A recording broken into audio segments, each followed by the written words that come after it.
E hoje nós estamos, deixa eu colocar aqui na tela, a nossa conversa de hoje, deixa eu colocar aqui na tela, onde é que está? Tanto botãozinho aqui que tem hora que eu me atrapalho, gente. Está aqui, ó.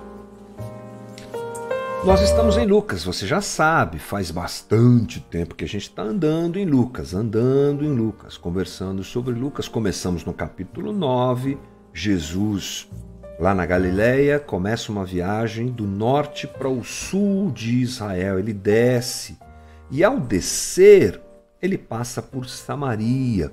Essas conversas que nós estamos pontuando aqui, elas acontecem nesse momento da viagem de Jesus da Galileia para Jerusalém, passando por Samaria. Eu falei ontem que nós daríamos sequência à conversa de Jesus com os fariseus, escribas e outros homens da religião de Israel que estão observando Jesus e estão acusando Jesus falsamente de expulsar o demônio de um homem surdo pelo poder de Beelzebu. Essa conversa acabou lá no 36, se não me engano. Acho que é no 36, mas enfim. Mas Jesus continua, porque esses homens vão interpelando Jesus. Ele vai até um jantar na casa de um fariseu e aí a bronca pega, né? O bicho pega. Jesus dá uma bronca muito bem dada nesses homens, repreende esses homens de forma muito acentuada. E a gente está olhando esses ai. Ontem eu falei sobre isso, né? Jesus diz, ai de vocês, é um lamento, é uma palavra muito dura da parte de Jesus para com aqueles homens. Ontem a gente falou um pouquinho sobre os escribas e sobre o peso que eles colocavam sobre as pessoas na interpretação da lei, e Jesus fala mais ainda com esse pessoal. Vamos dar uma olhada hoje no 47, que diz assim, ai de vocês, quem? Escribas, ai de vocês, porque edificam os túmulos dos profetas, sendo que foram os seus próprios antepassados que os mataram. Assim vocês dão testemunho de que aprovam o que os seus antepassados fizeram. Eles mataram os profetas, e vocês lhes edificam túmulos. Por isso Deus disse em sua sabedoria, eu lhes mandarei profetas e apóstolos, dos quais eles matarão alguns, e a outros perseguirão. Pelo que esta geração será considerada responsável pelo sangue de todos os profetas derramado desde o princípio do mundo. Que forte isso, hein, gente? Desde o sangue de Abel até o sangue de Zacarias, que foi morto entre o altar e o santuário. Sim, eu lhes digo, esta geração será considerada, responsável por tudo isso. É uma palavra bastante específica para aqueles mestres da lei da época de Jesus. Jesus está falando contra a atitude deles, contra o jeito que eles construíram a sua carreira religiosa, sobre o que eles construíram a sua caminhada religiosa. E Jesus é bem duro. Jesus é bem duro com eles, né? E o que é que nós entendemos aqui? Bem, o que nós entendemos é que os antepassados desses escribas, Jesus deixa isso muito claro. No primeiro momento parece um texto meio confuso, mas não é, bem simples. Os antepassados desses escribas construíram o seu sistema matando os profetas. Os profetas foram mortos pelos antepassados desses escribas que acusam Jesus de expulsar demônios em nome de Beelzebu e que eles ficam indignados quando Jesus repreende os fariseus e essa coisa toda. Essa cúpula religiosa, fariseus, escribas, saduceus, o sinédrio. O sinédrio era um tipo de corte suprema da religião judaica. Então, os assuntos ligados ao judaísmo, a quebra da lei, a situações de rebeldia contra a lei, eram julgados pelo sinédrio. Então, esse pessoal todo aí, essa cúpula toda, ela é combatida por Jesus. Porque realmente esse pessoal se apegou à religião. e deixou Deus muito tempo e muito longe do que fazia. Alguns estudiosos dizem, eu acho difícil a gente precisar isso, mas alguns estudiosos dizem que o momento em que Jesus vem, o momento da encarnação de Cristo, é o momento em que Israel está mais distante de Deus, que o coração está completamente distanciado de Deus. Eles faziam a religião por fazer, porque era o jeito que eles tinham para viver. Era só a tradição familiar, era só uma tradição religiosa e poder, e domínio, e link com Roma, e a estrutura. Era só por isso que eles mantinham aquela aparência religiosa. Você percebe muito claramente que eles oravam para mostrar uma santidade que não tinham, que a máquina sacrificial dentro do templo é alguma coisa que Jesus condena porque ela trazia lucro para o sacerdote, para toda aquela cúpula, ou seja, era um sistema religioso completamente distante de Deus. Por isso que Jesus os combate de forma tão objetiva e tão forte. E aqui ele diz assim, que os antepassados dos escribas, eles construíram todo aquele sistema e mantiveram aquele sistema matando os profetas. Vamos nos lembrar que os profetas eram quem, gente? Mensageiros de Deus. No Velho Testamento essa é a ideia. O povo de Israel era advertido pelos profetas quando saíam dos caminhos de Deus. Deus levantava homens. Isso está dentro da história de Israel e a gente não pode apagar isso. Deus levantava homens que eram cheios do Espírito Santo, de autoridade, e que colocavam o dedo na cara do povo, colocavam o dedo na cara dessa elite religiosa e advertiam essa elite a respeito do distanciamento que Israel estava vivendo. Acontece que esse pessoal não era benquisto. Lembra da história de Acabe, Jezabel e Elias, por exemplo? Elias é esse que se levanta ali no Velho Testamento para dizer que Acabe era um rei que não tinha nada de Deus, e aliás são vários os reis naquela sequência, naquele momento histórico que se distanciam de Deus, e os profetas são levantados por Deus justamente para isso. Vai lá, diga para eles. Eles estão adorando ídolos, eles estão afastando Israel de mim. E aí Elias faz isso e ele compra uma briga muito séria com Acabe e Jezabel, contra o rei e a rainha, contra todo o império. Essa é a história dos profetas. E aliás, em Hebreus capítulo 1, versículo 1, o texto de Hebreus nos diz, nós não sabemos quem é o autor de Hebreus, mas o autor de Hebreus nos diz ali, tendo Deus outrora falado, muitas vezes, de muitas maneiras, aos nossos pais pelos profetas, hoje ele nos fala em Jesus. Os profetas eram aqueles que falavam de Deus. Mas essa elite religiosa não gostava disso. Porque se eles ouvissem os profetas, eles perderiam a estrutura que os mantinha, que eles mantinham e que eles tanto gostavam, que eles tanto alimentavam e que tanto bem fazia para eles, humanamente falando.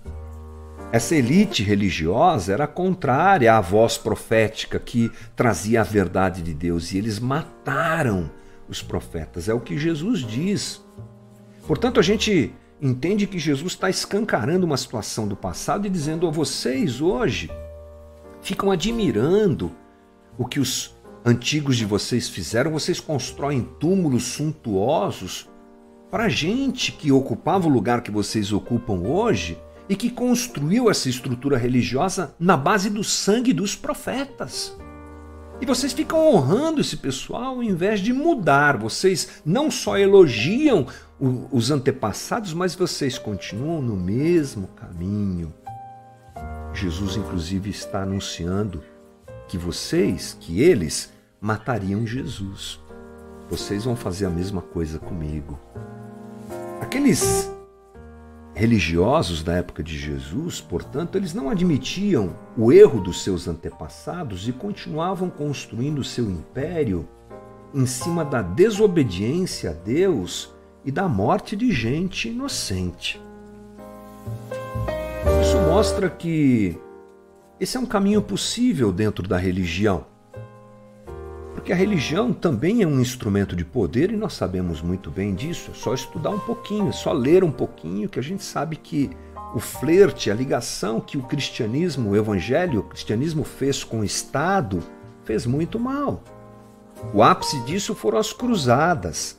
A igreja, toda cheia de si, matando pessoas para que elas se convertessem ao cristianismo, mas nós sabemos que isso tinha tudo a ver com o poder.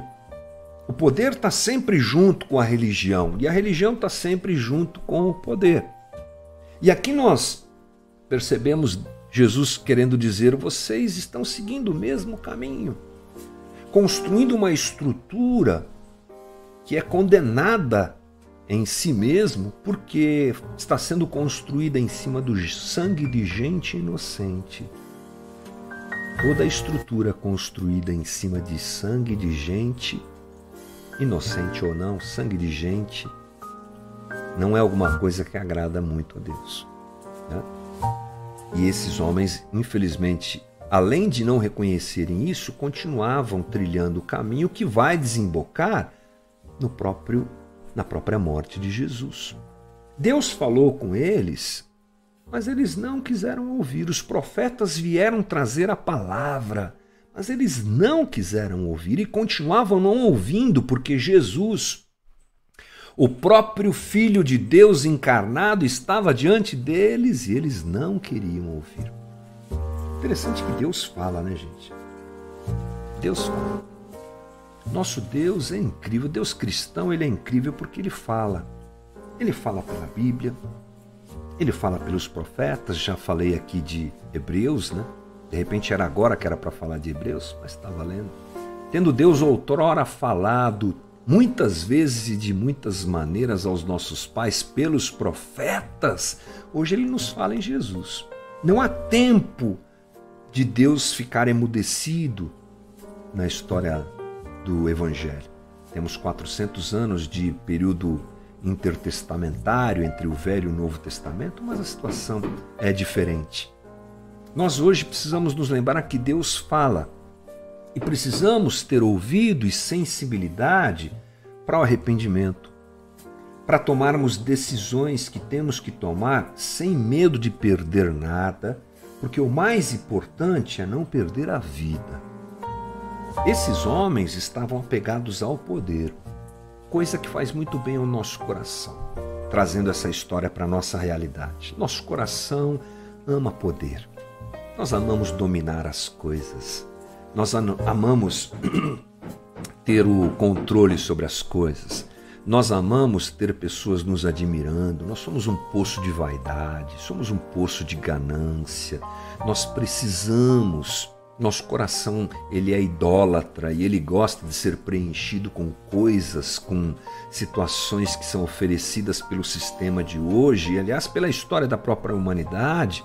O coração daqueles homens lá não é diferente do nosso.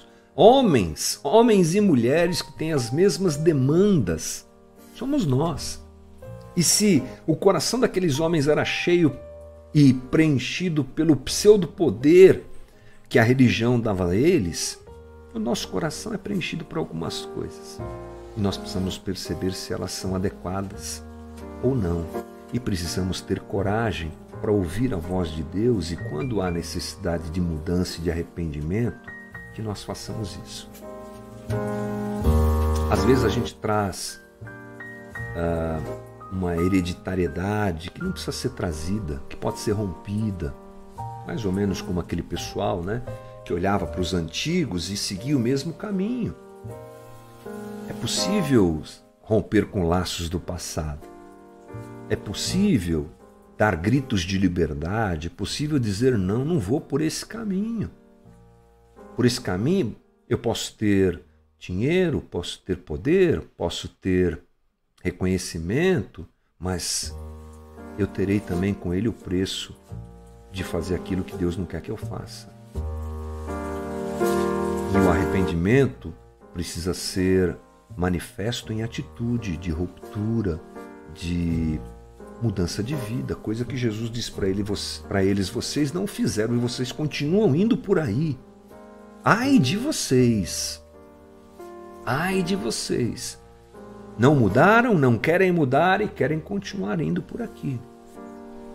A voz de Deus tem falado, gente. A voz de Deus está aí, gritando. Quem tem ouvidos, ouça o que o Espírito diz à igreja. Esses religiosos mataram Jesus. Ele está dizendo, vocês vão matar, vocês vão continuar matando os profetas, referindo-se a si mesmo. É o que ele fala no texto. Vocês vão continuar matando. É a persistência no erro. E o exemplo daqueles que eles tinham, os seus antepassados, que mataram os profetas, não serviu para mudarem nada. Pelo contrário, ainda eram exaltados. Diz um ditado tem um ditado que diz assim: o tolo erra e não aprende. Acho que é esse o ditado. O tolo erra e não aprende. O esperto erra e aprende. O sábio aprende com o erro dos outros. A sabedoria bíblica nos possibilita perceber que essa é uma realidade para a gente viver. Já fizeram errado, então deixa eu fugir desse caminho e procurar o caminho de Deus para não fazer bobagem com a minha vida, porque o ai de vocês que Jesus pronuncia aqui é bem pesado. Então, sabe de uma coisa? Eu acho que o cristão precisa ser mais dado à percepção de que está errado e mais rápido na mudança. Isso aqui tem a ver com domínio, tem a ver com poder, tem a ver com estrutura, tem a ver com benefício. Por isso que esses homens não mudavam, né? Eles eram muito benquistos na sociedade. Essa casta religiosa, ela era bem estragada, mas ela era admirada, entendeu? Ela era admirada, eles eram os caras naquela época. Eram os atores de Hollywood, eram os homens do business, como a gente hoje tem, olhos para esse pessoal e tal. O coração era tudo corrupto, os valores eram todos errados, mas eles eram admirados. E para romper com isso, precisava ter coragem. É o que Jesus também quer dizer a eles. Ai de vocês, porque faltou coragem para vocês. Deus falou, Deus avisou e vocês não quiseram. E às vezes a gente fica com medo de tomar algumas decisões que precisam ser tomadas, né? Porque o que importa é agradar a Deus e não a homens, diz Pedro. E isso é o que deve sustentar a nossa caminhada de fé. Às vezes ficamos preocupados com os elogios ou com as críticas, o que é que vão dizer. Ah, mas vão falar mal de mim. Ah, mais isso, mais aquilo. É isso aí. Importa agradar a Deus e não a homens. Então, como eu dizia, às vezes eu dou umas viajadas aqui, você me perdoa, tá? Como eu dizia, eu acho que o cristão tem que ser mais fácil de se arrepender. Mais fácil de olhar e falar, puxa, o que eu estou fazendo? É isso que eu quero? É para isso? É para cá que eu vou mesmo? É isso que eu estou fazendo? Essa é a prioridade da minha vida? Não, não é. Ah, então peraí, eu vou mudar. É claro que quando você percebe isso, você coloca na balança, né? E às vezes o poder, a glória humana, os elogios, a turma, o grupo, aquilo pesa bastante e pesa mesmo.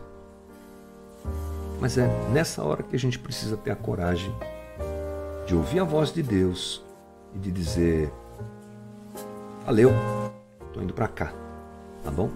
Vocês querem continuar matando os profetas? Vocês querem continuar não ouvindo a voz de Deus? Tudo bem. Isso me refiro até a uma situação que você pode estar vivendo junto com mais alguém. Ou às vezes uma situação pessoal mesmo, né? Cabe, essa conversa com certeza cabe nesse aspecto.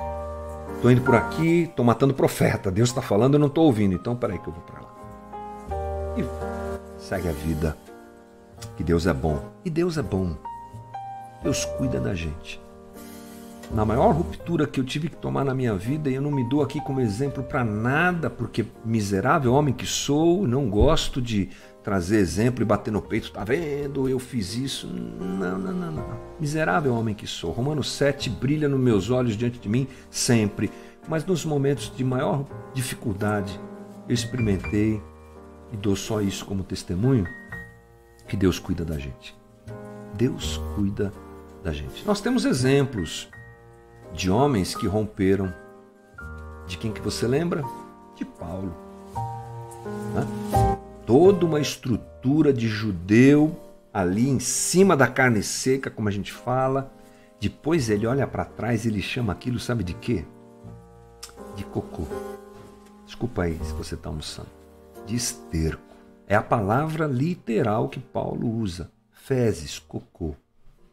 Tudo que ele tinha, toda a glória que ele tinha, tudo que cercava a vida dele, tudo que era tão importante, ele olha e fala, era isso? Que porcaria. Então, entre os escribas e Paulo, sejamos nós como Paulo, que Deus nos abençoe.